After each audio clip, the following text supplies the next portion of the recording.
Welcome to Health Oddity, the show that strips away the jargon and hype surrounding all things health and fitness to help you live a long, strong and energetic life. Lining up at the bar this week, here's Peter Ladd, Paul Bassett and James St. Pierre.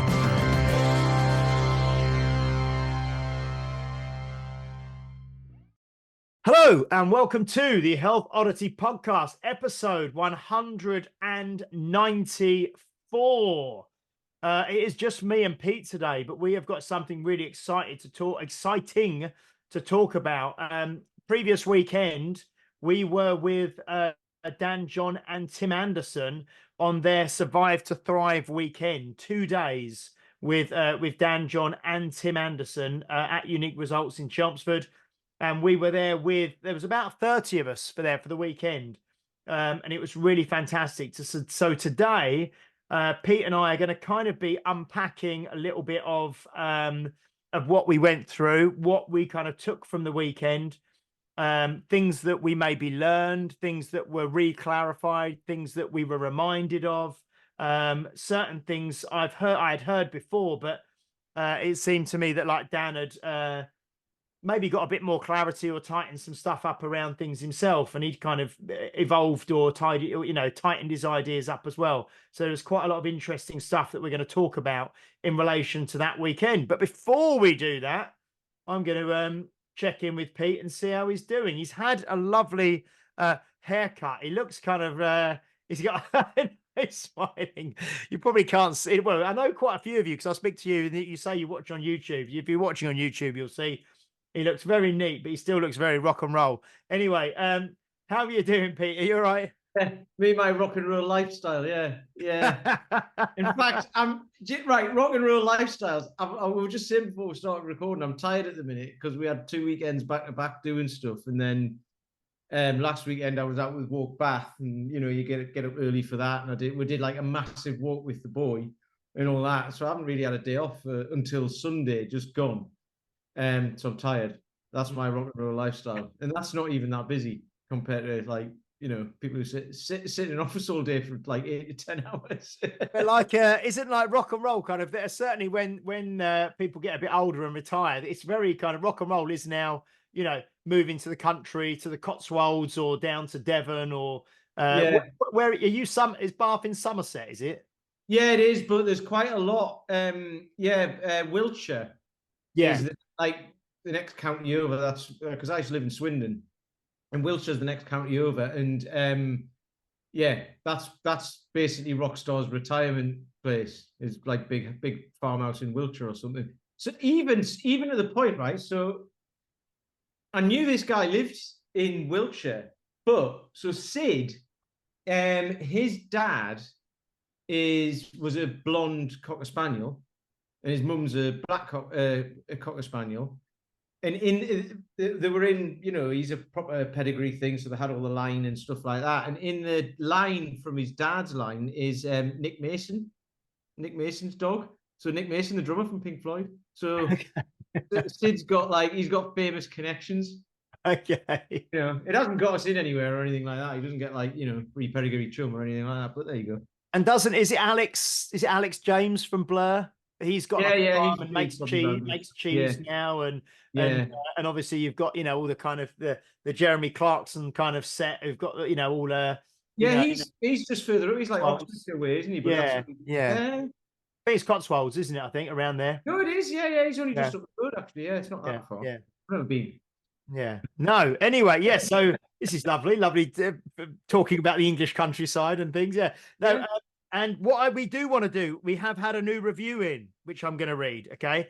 Now we are trying to get obviously reviews on Apple Podcasts, and we read a couple out a few weeks ago. We've had another new review in. I don't know who this person is, but I will read the review and give their, what would it be? It would be their username, I suppose, from Apple Podcasts, and then if they can get in touch with us. And give us your full name, your postal address. Like I said before, go on to the Instagram and just click on the link tree and go into the kind of merchandise or the shop and find, if you want a T-shirt or a hoodie, and then let us know what color, what size, and we'll get it shipped out to you. Okay. But this is from Jezter46. That's Jezter. So like Jester, but with a Z instead of the S. Jezter46, and it's a 5-star review. And I think it was written specifically about the podcast we did about the women's football documentary, episode 188, which was False Nine, where we had who did we have? Ollie and Emma on with us. And they said, really enjoyed this. Good mix of info about something I knew very little about, but learned more about over the hour.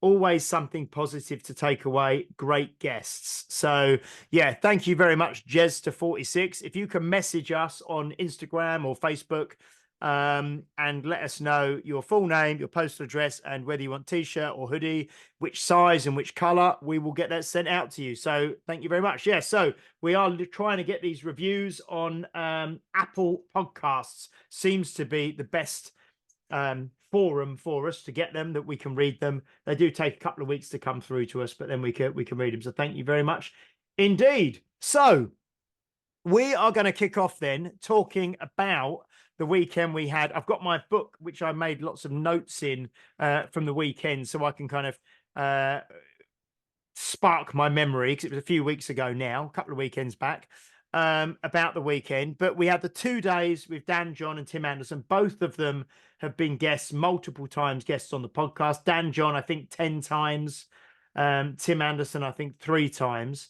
So yeah, Pete, I mean, what were your, I suppose, if we start kind of broad brushstrokes and then we can kind of zero in and get more detail, but what was your overall feeling about the weekend and how it went and what we did and the guys that were there and, you know, just your experience, I suppose? No, it was really interesting. It was like, because it's stuff that I've seen before, because I've learned from Dan before and I've learned from Tim before, but it was the same stuff but slightly different, like a bit more honed in. Like we were saying before we started recording, it's kind of like a bit more clear in both of their heads probably. But what was really good is the way they work together well, because like Dan uses the original strength stuff anyway. And the stuff that he does is very simple, and he's got his like movement matrix, and Tim's is kind of a movement matrix as well, I suppose, but coming at it from a bit of a slightly different angle. So they both fit together really well. So one's quite intense and the other one's well, not intense, but it's like, Dan's will be a bit more intense with lifting weights and stuff like that, and Tim's is more sort of movement based, as in crawling around and rolling and rocking and all of that. So it all fits together really well. And that, like the stuff I'd like with my guys, I mean, we do bits of mobility and stuff like that, but I see them 3 times a week. So it's like, well, here's some mobility, but you can do that anywhere at any time. And sometimes someone will come along and go, I'm feeling a bit tight and all that. Have you been doing the mobility? No, we should do more here. And I'm like, well, we can do that, but you can do the strength stuff as well, and you can do that at home because it's all accessible. So Tim's stuff is really accessible because you don't need. So I suppose, I mean, are you doing 45-minute or hour sessions that you do with the guys? It's an hour. Yeah, but I mean, but what I was going to say was, if you start every hour with breathing and neck, you go through because you can spend probably 15-20 minutes at least going through the original strength stuff, can't you? And that's just kind of stuff I've done that. Yeah, I do that regularly. Yeah. And then what I try to do is get them to do it, and try to get them to incorporate it into the lifestyle, basically, into the life, because it is easily done. Like we were talking about, wasn't it? And somebody asked the question, they said, well, what about for, because there was a lot of fitness professionals there, and that lady asked, what about normal people, basically, like who've got busy lives? And Tim was like, if you do it for 2 minutes, do it for 2 minutes. Like whatever it is, just pick something and do it. So yeah, it was just interesting how the simplicity of it all, because like you do it for 2 days, you go through stuff for 2 days, and it sounds really complicated. It sounds like a lot of stuff, but actually, you know, it was walk, water, sleep, lift some weights, and move around a bit, and that was it, wasn't it? Pretty much. And it's we just did obviously a podcast. I think it was a couple of weeks back, episode 191, I think it was, which was the one which was you know, keep it simple. Yeah. Where we used that quote, which was, you know, complication is the enemy of implementation, as a kind of a springboard to kick it off. And I think that's the thing. I think the stuff with Dan and Tim is simple, and there's almost, well, there's no need to make it any more complicated, is there? That's the thing. It's kind of, but you could easily say, oh, come up with a load, because I was talking to Dan over the weekend and he said people kind of, he said for a while he felt under pressure to keep coming up with new stuff, because, you know, his stuff was very straightforward, very easy to explain, easy strength, you know, is very straightforward, very simple. And he kind of, people want to overcomplicate it, because he always yeah, says that. The one lift a day program, they're like, can I do this one as well? He's like, we can, but then it's not a one lift a day program.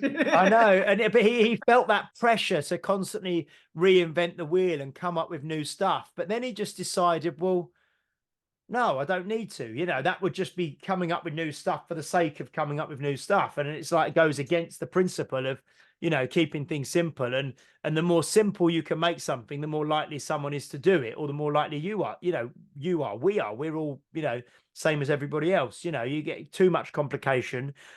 We spoke before, haven't we, about like the old you know, like the Huberman Lab kind of morning routine that would take you about 4 hours to do. And then you get to lunchtime and you haven't finished it. You know, it's like you need, and that's why I like with Tim, like you said, where he said, if you've only got, you know, 8 minutes, 10 minutes, you know, if you spent 2 minutes breathing, 2 minutes doing the kind of neck nodding, the vestibular stuff, 2 minutes, some kind of rolling, 2 minutes, some kind of, crawling, and then maybe like a standing, just walk around for 2 minutes, or do like a loaded carry for 2 minutes, or gait, you know, walking with the gait, you know, and that's 8 to 10 minutes, and you've really kind of done. And it's,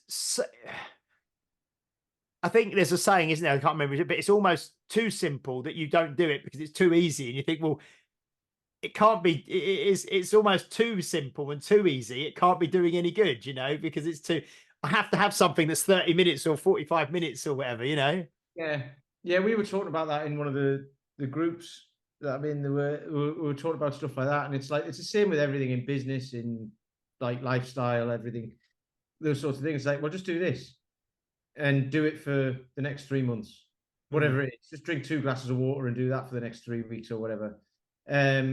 You know, and it's like people can do that and then not see the benefit, do something so super simple and not see the benefit of it in the first week or so, and then they're like, well, it doesn't work. And it's like, do it for 3 months, then tell me it doesn't work, you know.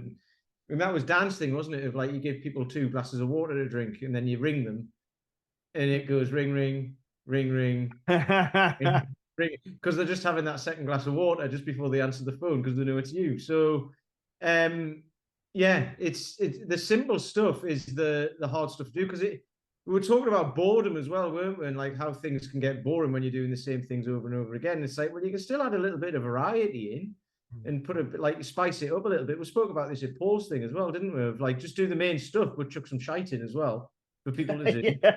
Yeah. It's like, you know, to keep it a bit more interesting, but you'll still get the result.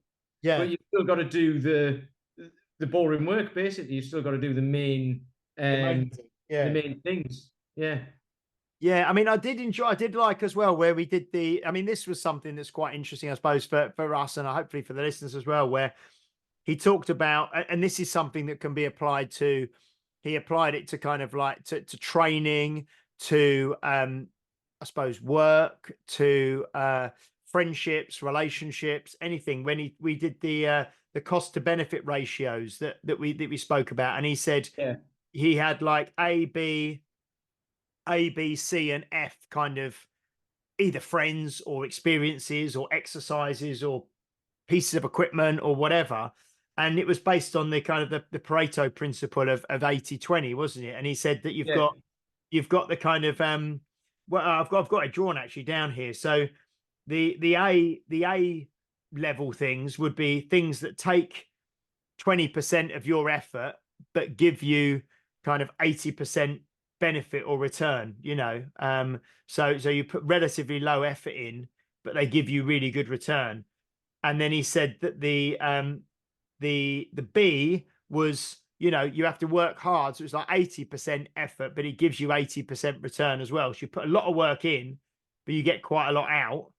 And then the C was 20% effort put in for a 20% return. So it's kind of small amount of work for a small amount of return. And then the F was where you put 80%, you put loads of effort in, and it only yields a very small return of the 20%, you know. Yeah. And he described as the friend who's the fun sponge. yeah. So he said, didn't he? He said, do any of you have, you know, clients, you know, who maybe you put relatively little work into, but they give you a lot of, they're great to be around and they have great progress, and that you enjoy the sessions with them and all the rest of it, you know. And then conversely, you have clients who you feel you have to do so much work for, and they're really hard work, and that, you know, that they take up a lot of your energy, and like you say, almost like a fun sponge or an energy sponge. And then they get you, but you get very little from them, and they get very little from it as well. And it's kind of so I thought that was a really interesting kind of model that he used as well, which can be, like we said, can be used for anything, can't it? It is interesting because it's happened with me naturally over time, you know, especially with people. I've known a lot of, like, you know, obviously I've known a lot of people over my time, and I've had different career, like only a few different careers, but not loads. And yeah, there are just sometimes there's just either activities or people or whatever that you're around that whenever you're doing them, you're like, God, this is draining my energy. So it's like, and sometimes you have to do things like that. I mean, the 80% in, 80% out thing is like, you know, sometimes you have to put a lot of effort in to get a decent return on things, and there's nothing wrong with that. And what I did think was interesting, but well, so to finish that, sorry, is like, yeah, I mean, I've been doing that quite naturally throughout my life and not realizing it, you know, because there's some people who are just great to be around, and you spend time with them, and you feel energized for it, and you don't have to do much, you just have to be there, right? So but the 2020 thing, 20% effort with 20% returns, so very little effort, but you don't get that much for it, but it might be a fun thing to do. Those are the things in my mind that can grow into the 20% effort and 80% return just through consistency or whatever, or like a friendship that feels kind of easy, but you don't see much of each other or whatever, but then it kind of grows and stuff like that. So yeah, those are the sorts of things where you plant seeds, I think, in the 2020, and it can go either way. But Yeah, you can obviously make a decision on what you're going to do with it depending on which way it goes. Yeah, I was just going to say, probably just I hadn't thought of it before, but because we're recording now, I'd say probably the podcast has now is like a 20% effort in terms of time commitment weekly. You know, it's kind of a you know, relatively low commitment time wise per week, but it's kind of an 80% return, and that's not like necessarily like a financial return, but it's kind of, I get a lot of fulfillment out of doing it, you know, and it's a relatively small input from us, I think, each week. But it does lead to things like, you know, the weekend we've just had, you know, with Dan and Tim, which kind of wouldn't have happened if we didn't have the podcast, probably, you know, Yeah. and things like that. So yeah, I think that's a good place to see it. Definitely, I think I can see that really clearly with that. Yeah, so it's not always like you say, it's not always a directly sort of financial benefit, or even necessarily a direct you know, strength benefit maybe from doing something like you're doing with Walk Bath. You know, that's probably, I mean, I know it eats up, it's a Saturday morning every Saturday in your weekend, but I mean, well, where would you put Walk Bath at the moment in terms of the, you know, the ABCF kind of things? It's an A for me at the minute because it takes very little effort. Because I built the website, and I mean, the effort for it now is going to networking events and stuff like that to get to people, just to get people to know about it. I'm going to be on community, like there's a community radio station here, and I'm going to be on that, and then people will get to hear about it there. I don't know how many people listen, but we'll find out, won't we? But so that is like, the effort for that isn't that much effort as well, because it's just going and talking to people about it, which is easy because I've been doing it for a while now, and I know why I do it, right? So when we get Dan or Tim on, or anybody who we've had on, and it's like, what are the simple things to do? And it's like, we'll go for a walk, start there. And that's what kind of got me to the idea as well, was just like, well, I do it and I get a lot of benefit from it. So surely other people would do. And then I've had, even those 2 weekends that we were away, so last weekend was the weekend back at Walk Bath, so I'd missed 2 weeks of it. It still happens without me. I'd missed 2 weeks of it, and I really enjoyed it because I'd missed it, because I wanted to be there, because it helps me as well. So that's like the effort that goes into it. Is I've got to update the website with a date each week. I've got to decide which walk we're doing, and then I've just got to invite people to keep get into the group and do a video or something, and I do that once a week, and then send out an email, and that's it. And then people turn up. And then the actual effort then is, while we're out on the walk, getting to know the people and what they're about and stuff like that, and just having a chat, which I can do. But good things, kind of similar to the podcast, good things probably come from some of those conversations, and avenues open up, like you having a chat with one of your guys or ladies, I can't remember, on the walk, then led to us having like Sean Conway on the podcast, didn't it? Exactly. Yeah. I mean, just from having that conversation with someone while you're walking, which is fantastic. But there's also, so the other thing, people go to, like, I went to a networking event this morning. People go to networking events, right? And, like, pay to be in there, they get a breakfast, and then they'll have a speaker, and then they're chatting away to people and all that. Have you got your business card and but you could do that outside on a walk for 2 hours and chat away. So Sean was told, there's a lady who comes along who works with SEND kids with special needs, and she's unemployed at the minute because it doesn't pay very much, and she's really highly qualified. So she's like, well, I can do that, but I need to make a living. So she was looking at doing some more qualifications or something like that. And Sean, that's what Sean does, right? She trains teachers and stuff. So she was like, oh, well, we might have a course. I'll have a look around. You might get a bursary and all this sort of stuff. So there's that little connection there straight away. So like, someone can help someone else. And then lots of other people, like there's a guy, a financial advisor who comes along who deals with like end of life care. And there was a lady there from Age UK, and it's like, right, you'll have a load of people who he could help out with their finances and stuff like that for later life and all of this. So all of these things start to come together, and for me, that's what it's all about. And the effort put into that is just going for a walk. So it's tiny. So that's an A. Yeah, definitely. Yeah. I mean, I'd probably say, I'm just thinking as well that the gym, Unique Results, is probably more of a B for me, because it's kind of like, it probably is out of my life, out of my week. It probably is like 80% input and effort, and 80% get out as well. You know what I mean? Like it basically, it provides all of my income. It provides income for the whole family, because Steph's employed through the business as well. So it's one business supporting the whole family, and other people who work for us, their families as well. So, but it does take a lot of time. So that's probably an 80-80, which is still pretty good. But what would it have been when you started it? Well, it always probably would have been 80. It probably would. I was going to say, probably be, it doesn't work if you say a 180, but it would have been. It's certainly the 80, but it's more like you said with Walk Bath. It's and the podcast, actually, it's more systemized now. You know what I mean? So the podcast, the way it runs now is, we work together really well, the two of us, and every week you do your bits for it, I do my bits for it, but it's kind of systemized. We know our kind of individual roles, and then we record it, and we get, so that kind of is, we've got a good system now working, haven't we? A good sort of process. And the same, like you said, with Walk Bath, you've done the kind of the hard work, So now it's just every week doing the walk, updating the website, you know, kind of sending out a few things. And that's probably how the business is now for me. It's a lot more systemized than it used to be, which helps.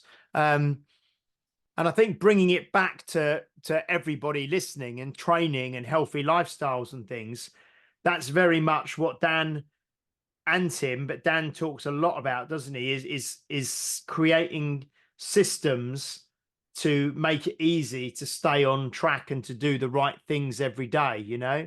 Yes. And because that's, you know, whether that be what you he talks a lot about, you know, having a weekly menu and a shopping list, and the way he kind of, you know, has processes and systems in place to make sure everything happens that needs to happen. And I think that's a massive takeaway for most people, I think, because a lot of my clients, and probably a lot of, you know, my clients are obviously just normal people, the same as the rest of the population, and same as your clients. You know, I think a lot of clients live their lives, and a lot of people live their lives very randomly, without much structure or system. You know, they kind of do things on a whim. I don't know. It's interesting because I remember when we had Mark Rifkind on, who we're going to have on again, who said, when you wake up in the morning, you never ask yourself the question, do I feel like training today? Because it's got nothing to do with whether you feel like doing it or not. You just get up and you do it. If it's programmed for the day, you do it. So it's kind of having structure, a process, a system, and having discipline to then stick to the structure, you know, which I think a lot of people struggle with. Yeah, I mean, I've been talking about this a lot as well, and it's funny because my view on that years ago would have been, well, where's the fun in that? Yeah, it sounds like you've got a regimented lifestyle, right? Where's the fun in that? However, you know, and it would be like, oh, I just go with the flow and all of this sort of stuff. But if you'd have asked me what I did with my days back then, I wouldn't be able to tell you, like, not a lot. Yeah. I went to work, I got home, and I didn't do much else. Like, not a lot, literally nothing. And it's, you know, and I do see a trend with that in people. Is like, you know, people are like, oh no, I fly by the seat of my pants and I just go with the flow and what have you. And then it's like, actually, you know, if you say to them, we said that to the radio presenter as well, didn't we? She said, how do I find the time? And it's like, well, if you can't find the time to look after yourself, you know, mentally, physically, however it is, just write down what you do every day. And she kind of looked at the floor, didn't she? Because it was like, just write down what you do every day, and and that'll tell you where your energy's going. You know, and if most people can do that, they'd be like, oh, I've watched 3 hours of telly. I fannied about for an hour just doing nothing. Yeah.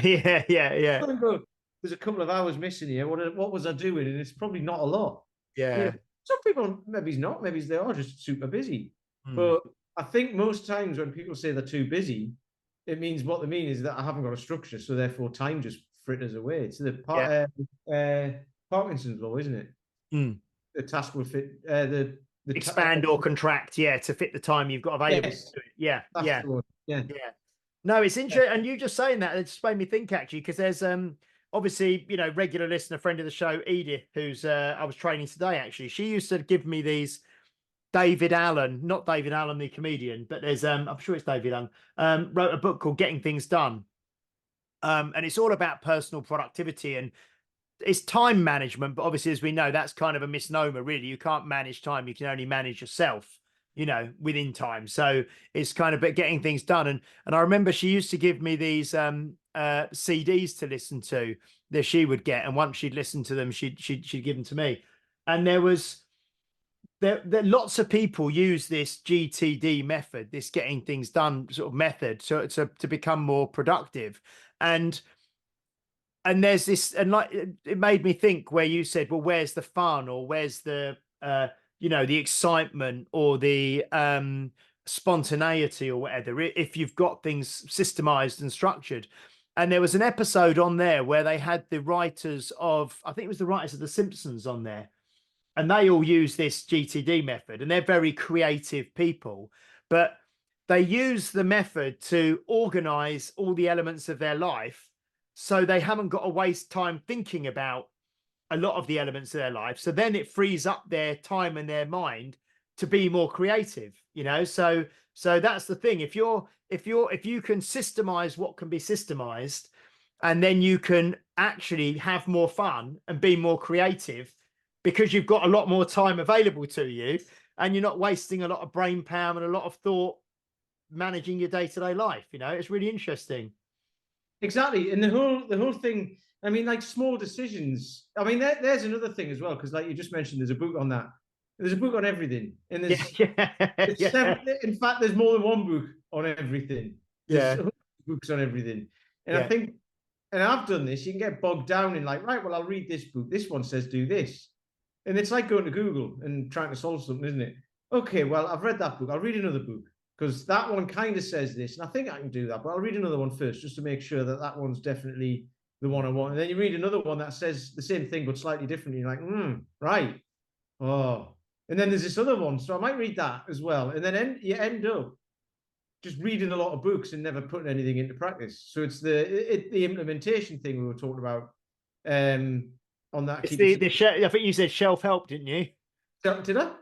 Did you say self-help or someone? When you've got loads and loads of like self-help books, and it just that wasn't me. I like that. It's like it's self-help. You just literally just got a whole shelf of books, and you've probably not actually ever read any. You know, they just, because I mean, I have to admit I'm guilty. I buy books, but I do read them. You know, I read. I do enjoy reading books. But yeah, where you've got all these books that are basically just self-help and personal development books that are just basically clogging up your shelf, but you never actually change it, you know. But you'll have like, I don't know, if I look at mine now, well, you know, all this stuff, all this stuff that is like really intellectual and good and all that, and then you've got a Kindle with like 50 Shades of Grey on it, and like reading a comic in a newspaper on the like, isn't it? But I think the thing is though that you do all these books you read, a lot of the time you just take away one or two things that you might actually implement and stick and become part of what you do, you know.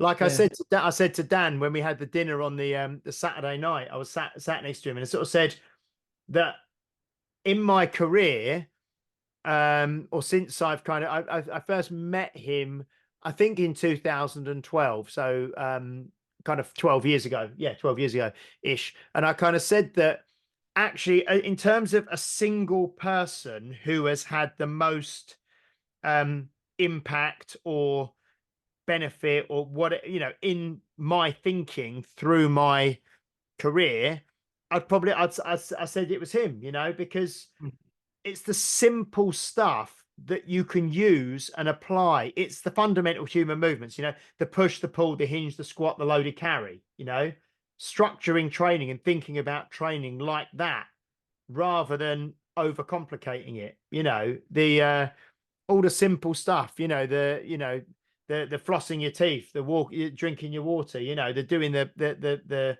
getting to bed it's amazing, because you kind of start off with very simple thoughts and things, and then you kind of can go on a journey and go down rabbit holes where everything gets very, very complicated. But then, and 20 years later, you basically end up just back really, really simple, and you realize that actually the real basics are the things that you need, and all the other stuff. It's what's that? It's Paulo Coelho, The Alchemist, isn't it? You know, you kind of go on this huge journey, and you realize that what you were looking for was there all along. You know what I mean? You really I mean, it's the story of the fisherman in the village, isn't it? Have I said this? Yeah, you know the one. And then you could get more boats, and then, you know, build a big business, float it on the stock exchange, and then what would you do? Well, I'd go on holiday. You'd go on holiday to a fishing village and go fishing. It's like, well, I'll do that anyway. I'll do that anyway.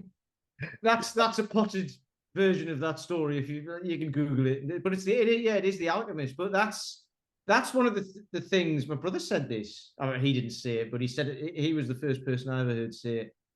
Was about how you spend the first half of your life accumulating things, and the second half of trying to get rid of what you've accumulated. Yeah, it's the same thing, isn't it? And it's like that with self-help. I love that.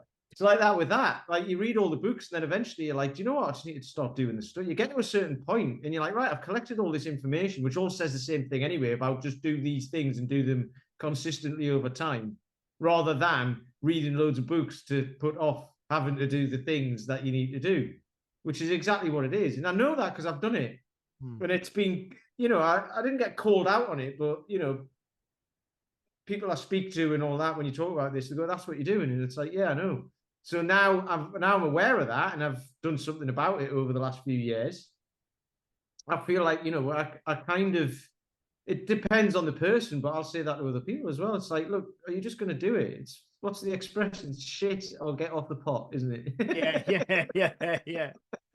Yeah, it's so true. I think another thing that we looked at, which was really interesting, actually, which, again, it's not new for us, but I just felt that some of the stuff, the way Dan would explain stuff was slightly different, and like you say, maybe a bit clearer and stuff. Where he had this quadrant, and he said his brain kind of always works in quadrants. And I've always wanted a quadrant, right? He's got like loads of them.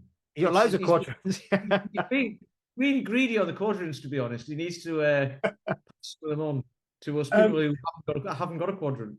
Yeah, so the four things he had, one of them is so it's obviously four, a square split into four, so you got two at the top, two at the bottom, and the top left one was longevity. We spoke quite a bit about that, and I've got to read that book he mentioned. I've got it written down here, Spring Chicken by Bill Gifford, guy who kind of wrote or he co-wrote Outlive with Peter Attia, but Dan said that the book Spring Chicken is really, really good. We're just saying read another book, but I enjoy reading the books as well, because it gives me different frames of references, and where, like you do when you coach people, it's quite nice to have different analogies, different ways of putting things and different ways of saying things. So it's quite, because you're dealing with different people, it's you can say to someone, because I mean that Outlive book was very, very heavy for me to read, very sort of medical and scientific, and was quite a hard read. Whereas if I read Spring Chicken and it's a lot more straightforward and easier to read, it might be that I'll recommend people read that one, or whatever. But so yeah, you had longevity on the top left-hand corner, then performance on the top right, and then on the bottom left he had health, and then on the bottom right he had fitness. And then we kind of talked around the differences between those four, and that was interesting as well, I think. And it's always interesting to separate, what health means, what fitness means, what performance is, which is not, performance is not necessarily healthy, or, but it is fitness because the ability to do a task, but it's not necessarily healthy.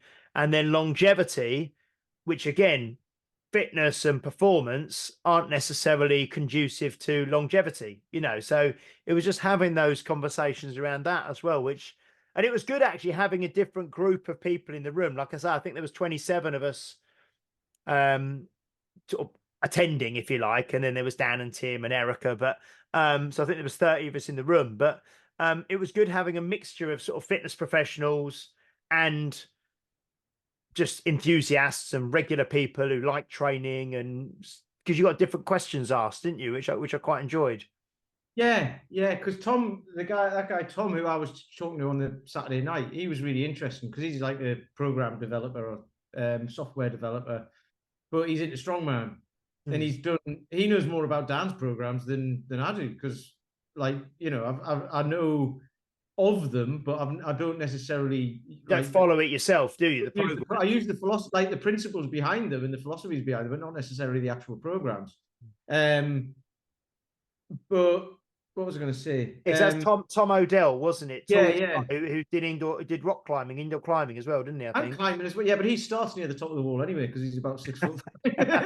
He is about 6 foot. He just pulls himself up the wall. I was going to say he's about 6'5". Yeah, he's a big, tall guy. Yeah. Yeah, but what was it going? Oh, the quadrant.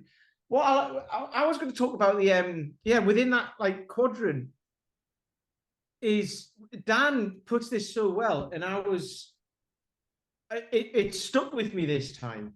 But he talks about, like, you get the walking right, you get the water right, you get the sleep right, if you haven't got any of that right, it's pointless even trying to do anything, because if you're so stressed, your body's just going to fight anything you try and do anyway. And you might stick to a diet for a couple of weeks and it'll work and you'll lose a bit of weight, but then your body will just fight against it, and you won't win unless you can sort the lifestyle part of it out. But he was saying, like, you start to drink water, you start to go for a walk, you start to lift a few weights and like just gently get into it. And then he said at some point, and he called it there's a hormonal cascade. And I love that. There's a cascade where everything just falls into place. And that might happen in, say, training and trying to lose some body fat instead of weight or whatever. But it also happens in lifestyle as well. So then all of a sudden it's, there's this cascade of just like, everything's a bit clearer. I can go to work, but I can be more productive. And then, I'll have a schedule, whatever you want to call it. And I can be more productive, which will actually free up time, because then I'm not thinking about all the things that I haven't got done by fannying. I get them done quicker. So therefore I have more free time, or I can spend time with the kids or the dog or whatever, or my wife or whatever. And that cascade happens. It just takes time, and that's just the consistency of sticking to stuff. Isn't it? It was also interesting how he said that you don't ever get any you get no recognition or praise for being consistent. you get praise and recognition from being up and down, from yo-yoing, don't you? Yes. That was really interesting when he said that. I like that. That example. Do you want to go through it? Because I've spoke a lot. Well, just very quickly, it was kind of, I think you used the example of someone who would sort of yo-yo in weight, wouldn't it? And they'd go up in weight and they'd lose weight, and they'd go up in weight and they'd lose weight. And then every time they go to a party, if the last time you've seen them, they were very overweight, and then this time you see them and they've lost loads of weight, everyone's like, oh my God, you look fantastic. What have you done? What have you done? Or what are you doing? What training are you doing? What diet are you on? Blah, blah, blah. Whereas if you're just kind of like a thermostat, just like consistently training, maintaining your body weight, eating well, you're just consistent. There's no kind of, no recognition for that. You know what I mean? He said it's very unsexy. It's very unflattering. It's perceived as very, very little effort, because you just people don't see. Yeah, exactly. People don't see. Because you look the same every day. Yeah. Whether people see you at a party or not, and all of that. So you're right. Yeah. It's almost like people just think you stay like that naturally, but they don't see all the consistency that goes on behind the scenes, to make that. Whereas I've often thought about that. I've often thought about just having a year off and having a blowout, getting massive, and then losing it all again, just cause. Yeah. And then go, look at that, and then that's where you'd probably get there, like, wow, that is amazing, But then I'm like, I don't want to do that. Yeah. Well, it's the same. I mean, we see it with our members at Unique Results. We do like a member of the month every month, which is voted for by the kind of trainers and the staff. We kind of choose someone who's done something really well, and it could just be that they've been really, really consistent, or it could be they've achieved something they've been working towards, like an event or something, or whatever. And then at the end of the year, it goes to like a vote for all the members, vote on the 11 member of the months to see who becomes member of the year, and then there's an award at the end of the year. And because it's voted by the members, the people who tend to win the member of the year, and this is not saying it's a good thing or bad, it's just how it is, are usually people who've had a big visual weight loss, over time. They've really kind of lost a lot of weight, and there's a real kind of before and after kind of, comparison possible, where they've lost like 3, 4, 5, 6, 7 stone, and it's bang, and there's a real difference. Whereas, like you say, because I think that is seen as more impressive, I think that just is seen as well. And the thing is, those before and after type photos that lots of companies, lots of businesses use to highlight how successful, how effective they are, it is that stark before and after. Whereas if the before and after looked exactly the same, but the person was in kind of not amazing, like cover model shape, but if they were like, 20% body fat or 18 or 15% body fat before, and 2 years later, they're still that, you don't see all the work that goes into maintaining that for 2 years, do you? It's not visually striking. It's not impressive for people. You don't see the work because it's probably not, well, it is work, but it's probably just something that person does. Well, it's like we always talk about character, don't we? The characters change. Yeah. But the work to go into that character is the thing. But then once that work's gone in, once it's part of your character, it's easy to maintain, isn't it? Because the consequences of not maintaining it are really detrimental. Would that be the word? I've stumbled on my word there, but anyway, the consequences of not being that consistent are you become a person who you're not really. Because Dan talks about that a lot as well. I think a lot of people walk around not that person, not the person who they're walking around as. They're like this. Oh yeah, he said, like, people come and talk to him, and he's like, oh, what do you want? Oh, well, you see me. This isn't me. This is me now. But me, the real me, is me 20 years ago when I was like, before I had kids and all of that, and before I had kids and a job and all of that. I was like, I was always like outside, outdoors, running and whatever it was. Call that? Does he call it A, not A, or something? Doesn't he? Yeah. Yeah. And it's like, okay, well, you can't really get back to that because you can't turn time back, but you can turn the clock back. You can't turn it all the way back, but you can start to turn it back a little bit, or like bodily wise, or health wise, fitness wise, all of that sort of stuff. And I find that really interesting because that is the person who'll yo-yo, isn't it? This isn't me. I want to be that. They get to that and they go, right, I'm at that. And then they go back to where they were. And then it's like, well, they go back to who they don't want to be. And then you have to go through that cycle. Whereas if you can keep that consistency, and like you say, maybe some people do just need that. And they actually feed off that. That's the wrong. But they actually feed off that energy, say, as in to make them feel great. So that maybe you do get people who say, right, well, I'll put a little bit back on again without even knowing it, subconsciously, to go, because I'll lose it again and someone will say you look great. It is so. And also another thing just came to mind that we spoke about, which I liked, and I've heard before, but we talked about, and I think he mentioned it was first used in like the 1940s or 60s or something, was where we spoke about, and it was used a lot in Outlive, the Peter Attia one, where you talk about lifespan, which is obviously, you live to 80, say, just as a, you 0 to 80 is your lifespan, and then the health span, which is the portion of that time that you're actually healthy. So if you live to 80 but you're only healthy to 55, and the last 25 years of your life you're really in a bad way and you're on loads of medications and you're in out of hospital or whatever, then that's not good. You want your health span to get as close to your lifespan as you can. And then he also talked about strength span as well, like being strong and maintaining your strength for as long as you can in your life as well, which was really interesting. So I think he said, I can't remember who he said, it might have been Rob Wolf, or he mentioned the person who said it. It might be Rob Wolf, it might be someone else, but he said, live a long life and drop down dead. What he said was the ideal situation. Live a long, happy life and just drop down dead at the end of it would probably be the way most people want to go, really, to be honest. We spoke about that with Phil Maffetone, didn't we?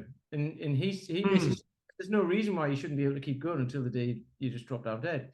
Yeah. Because he was saying, physically, people tend to atrophy, I suppose, dwindle. That tends to happen to people physically, and then not mentally until like much later on, if ever.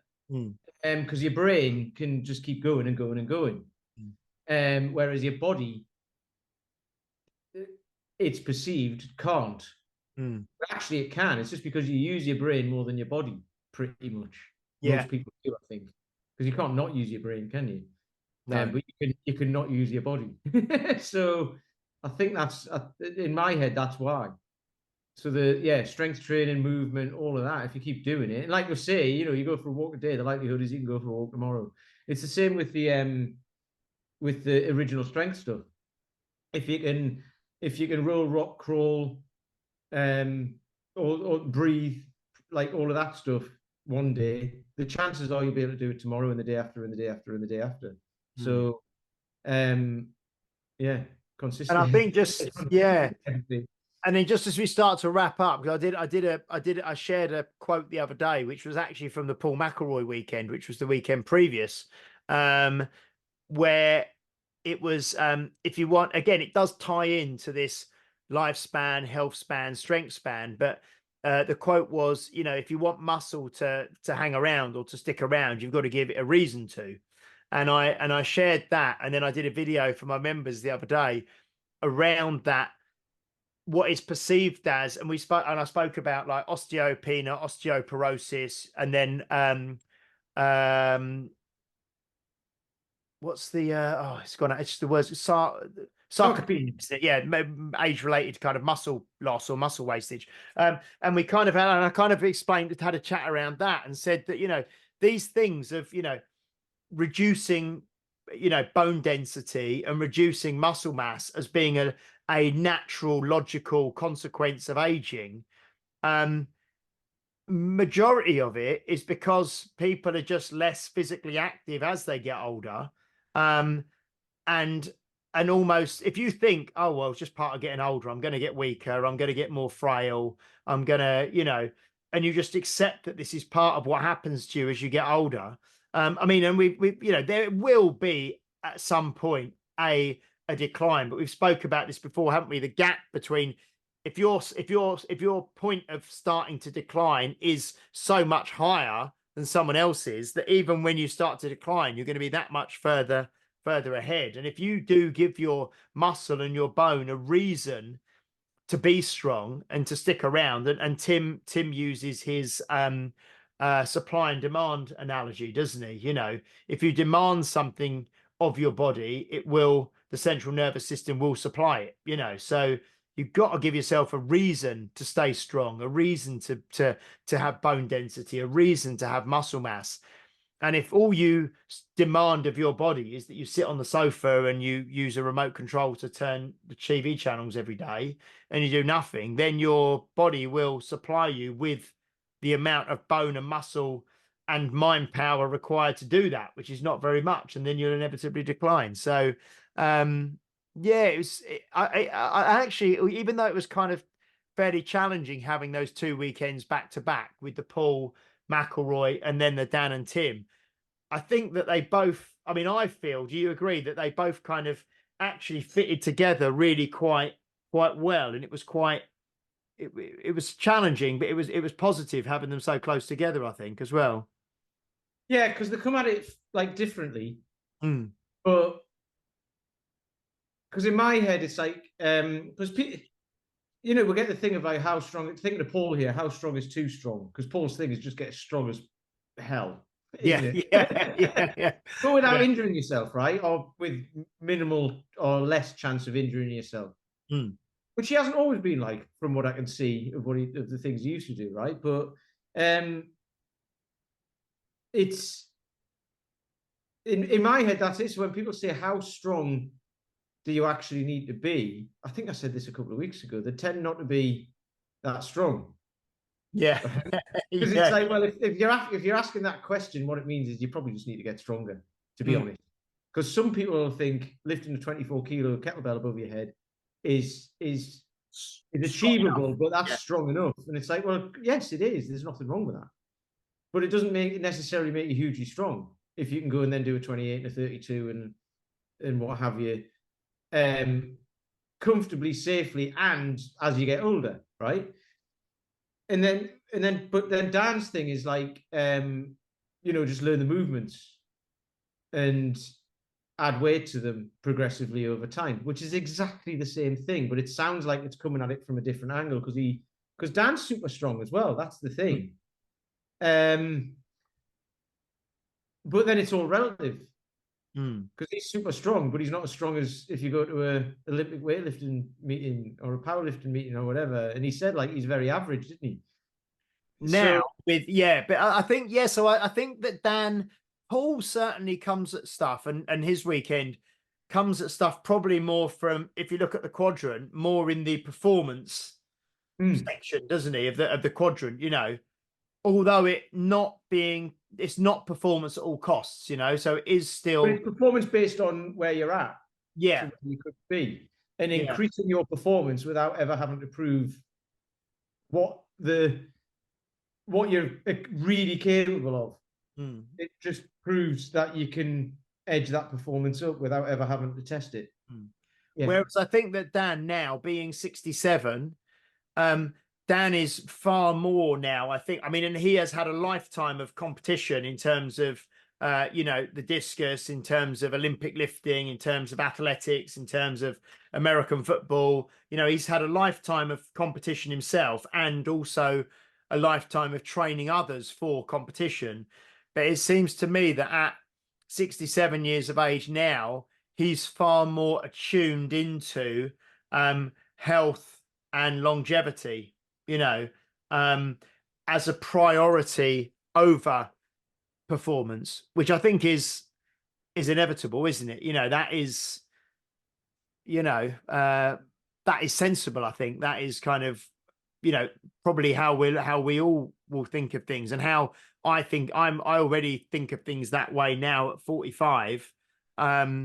So I think that it's nice that you've kind of got those two different sort of approaches, but essentially to getting stronger and staying strong and living life as well as you can. So in my mind, the younger you are when you start to think like that, the better. It, like, just without question, in my mind, is, because people do that. I wish I'd started doing this, or I wish I'd thought like this in my 20s. But it's too late for that. It doesn't matter, but you can start thinking about it now, right? I think Rod Stewart wrote a song about that, didn't he? I don't know if he wrote the song, but he sang a song.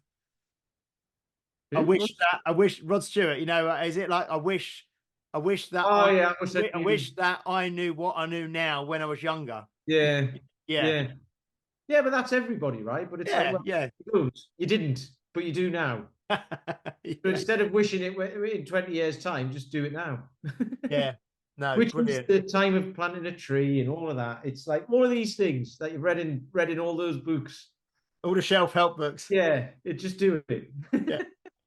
Do, mate. Oh, that's great. I think we'll wrap up there, because I do enjoy these conversations, recapping and sharing and going over things that we've talked about and learnt, because I think you get a lot of clarity from them, and it's simple. Simplicity is the key, isn't it, with all this stuff? But I think it's really good. Brilliant. Right, guys. Well, that was episode, what did I say that was? 193, 194, wasn't it? Can't remember what I said. 194. That was episode 194. We will be back next week. I am in the process of talking to a few different potential guests, so we will get someone lined up for next week, I'm sure. If not, it will be the two of us. But please, in the meantime, do a review for me on or for us on Apple Podcasts. And then when they come through, we will read you out online, and then you can get yourself a hoodie or a t-shirt, a Health Oddity one. Spread the love with the merch. And it's just great having you. And I reconnected with Guillaume, actually. I spoke to him on the phone yesterday. You remember Guillaume, don't you, Pete?